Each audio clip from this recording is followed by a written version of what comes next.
We are witnessing something special unravel in Boston as we have seen rookie standout player Baylor Sharman absolutely go off in his recent performance, getting a career high in points and absolutely showing out for Boston Celtics fans on what he could ultimately be in this rotation and what he could ultimately stand to be for the Boston Celtics in the future. And he spoke out about this as well following last night's contest. So we're going to break it down and dive into all of that and more on this episode of Celtics Digest. I'm Bruce Veliz, and I'm with my co-host Patrick Billings. And Patrick, once again, Baylor Shireman just did a fantastic job for this Celtics team. Yeah, the Celtics definitely needed him to step up, or at least somebody to step up last night, as it was a tough shooting game for the Celtics. But once Baylor Shireman started to get in and gain some confidence, he was getting on the floor, he was making all these threes. He was just impressive and just helped this team move forward and would take another tough win against the Nets.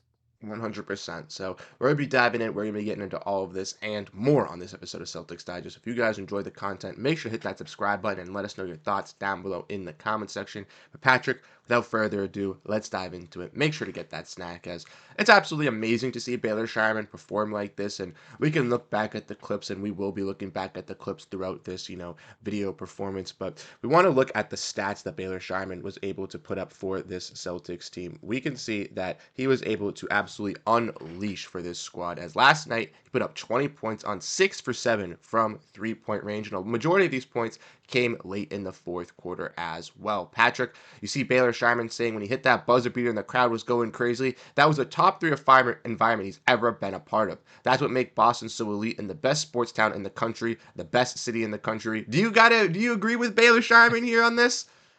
I mean, this is crazy that he's saying that statement with all the big games that he's been in. He's been in a Big East championship game before. He's played in March Madness. And to say that a random game against the Nets at home in March is one of the best environments that he's ever been in already. That is extremely impressive, but I don't doubt it because Celtics fans are one of the best in the country. So I totally agree with what he's saying. I mean, Celtics fans are always great and they're hyped up for every single game they're at, packed out house all the time, and they definitely get excited to see someone go off from three. So I totally agree. 100%. And like you mentioned, Baylor kind of hit that buzzer beater in that late third quarter to kind of get that crowd environment going. And we saw that after he hit that three, he really got comfortable with himself as he finished with 20 points, 6 for 7 from 3-point range in only 16 minutes. Obviously, an excellent draft selection from the Boston Celtics. And we've seen this type of improvement and gameplay from Shyman throughout the season, as he's obviously been with the main Celtics for a little while as well, Patrick. He's obviously shown some growth, and a lot of reporters like Bobby Manning, Noah Delzell, Jackson Malone, they got the luxury to actually go watch him play at Maine and kind of saw that if he were able to showcase these skill sets in the NBA in a game like this versus a Nets team or a team where he can have more control of the ball, he could really take over like he did yesterday. Yeah, he's definitely used to being a little bit more of a primary scorer for his teams. Back at Creighton, he was definitely one of their best scorers.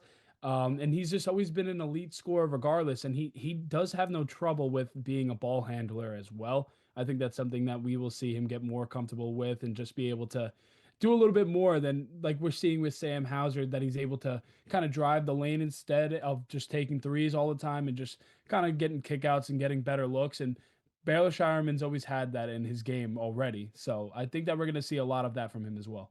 No, I totally agree. And what we've seen from, a guy like Baylor Sharman, like you mentioned, kind of similar to Sam Hauser, is not just that 3-point shooting, but someone who can add some different variants as well for this Celtics team as a rebounder, as a passer, someone who's going to be able to do those other little things. And I think he's kind of a combination of those guys in Sam Hauser and Peyton Pritchard, which I love to see for this Celtics team because he's kind of like a miniature mold of both of them, kind of the perfects of the best of both worlds. And I think the Celtics could utilize that specifically when their secondary shooting or playmaking or defense from that wing position is going down on that bench unit. When guys like Pritchard and Hauser have some cool nights, like we've seen throughout these last couple games. Yeah, and I think it's something like that as well. I think it just gives the Celtics a different look. He's the only lefty shooter I believe that the Celtics have as well. So I think it's something different and something that their offense could be revolved around for someone that likes to take it to the hoop a different way or just approach things differently. But I think that his jump shot is going to do very well. in the league for a long time because of how quick it is. But I think he does have a little bit of an underrated speed to his game. I think we'll see with his step backs or how he just makes a nice little side step in the corner.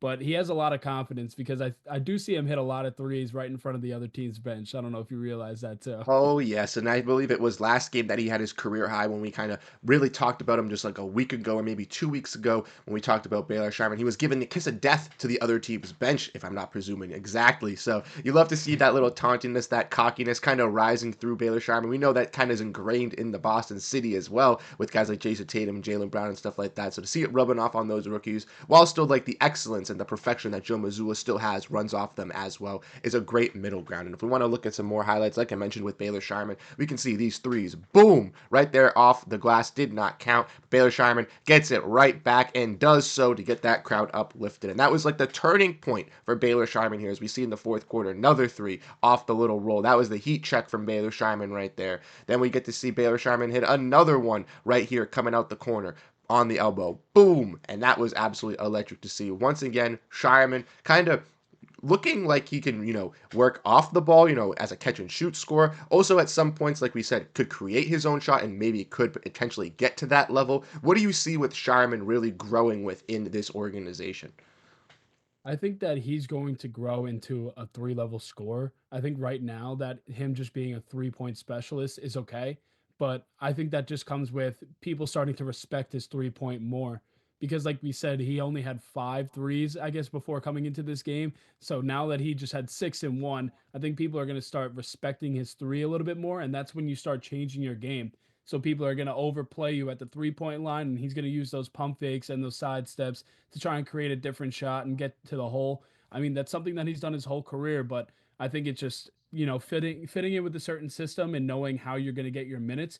That's how he knows he's going to get his minutes right now. It's by playing some good defense and getting on the floor, and it's going to be hitting some big three-pointers. So I think that's what he's going to be right now.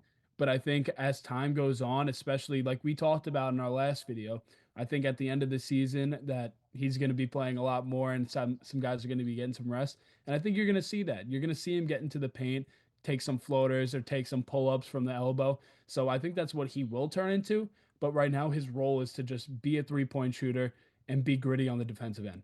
100%. I think his role, I think we kind of compared him, obviously, very, very like Sam Hauser. And I don't think, like, I'm not going to jump the gun and say he's going to take Sam Hauser's role like some people have already, and I know you can agree on that as well. But he kind of has that mold, right? And when Sam Hauser just a couple seasons ago was brought up from this main Celtics team, that's what his role was, to just sit there on the 3-point line, hit the open three when needed, and play some defense. And a lot of teams disrespected Sam Hauser. I vividly remember a Philadelphia 76ers game just a couple years back where they absolutely disrespected him, and he absolutely went off versus them. And I could see, like I said, something like Baylor Sharman, something similar like that happening as we continue to go on later into these games with the Celtics, giving some of those main guys some best bench on the rest. We could see guys like Baylor Sharman really step up and kind of deliver. And I think he could, really add to his game, similar to Peyton Pritchard. We've seen Peyton Pritchard add to his game every single season, from someone that was just a catch and shoot scorer on the 3-point wing to someone that was creating his own shot, being a pick and roll master, then fighting for the offensive rebounds. And we see all those qualities instinctively inside Baylor Sharman already. So I have no problem seeing him, blossom in those regards. But like you said, Patrick, I could see him getting better in every single aspect outside of the 3-point shot, continuing to grow within this Celtics team. And that's what the best part is that he was the 30th overall pick and he has so much bright future and potential on the Boston Celtics. It's very hard to say that about any team's 15th player on their roster.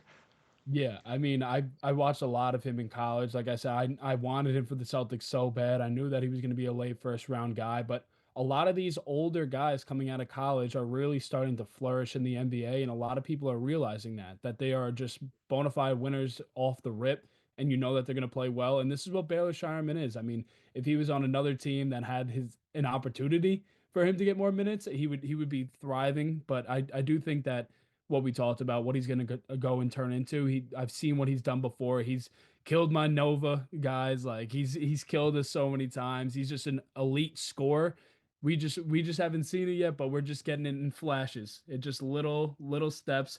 But I'm telling you, he's a great scorer and he could score at all 3 levels with ease. 100%. We're getting it in little doses, you know what I mean? Little flashes, little bits and pieces right here, you Right. know what I mean? But eventually, within this Celtics team, I could see Baylor Shireman and Jordan Walsh kind of being these guys that could really instinctively push themselves out through this rotation. And who knows, could find themselves really clawing themselves for rotational minutes, even dating to next year or even in the future as well. And that's the great thing, you know what I mean? Brad Stevens hitting home runs on all of these picks. The Celtics are showing, no signs of wear and tear, no signs of slowing down, even though they just won a championship, and it's looking like it's going to continue into the future with Baylor Shireman. So let us know your thoughts down below in the comment section, how you guys feel about Baylor Shireman, how standout the rookie has been for you guys, and what your ultimate thoughts are on with Shireman. I know that a lot of people wanted to turn on Shireman a little bit early, but I think he's been a great fit for this Celtics team. We'll be live once again today at 6 p.m. Eastern, Patrick and I, to break down everything Boston Celtics and answer all your guys' questions on this channel as well. So make sure to stay tuned and come by to visit with us on that. Signing off on Celtics Digest, it's your boys Bruce and Patrick. We'll catch you guys in the next video, but have a great rest of your day and go Boston Celtics. Peace out, everyone.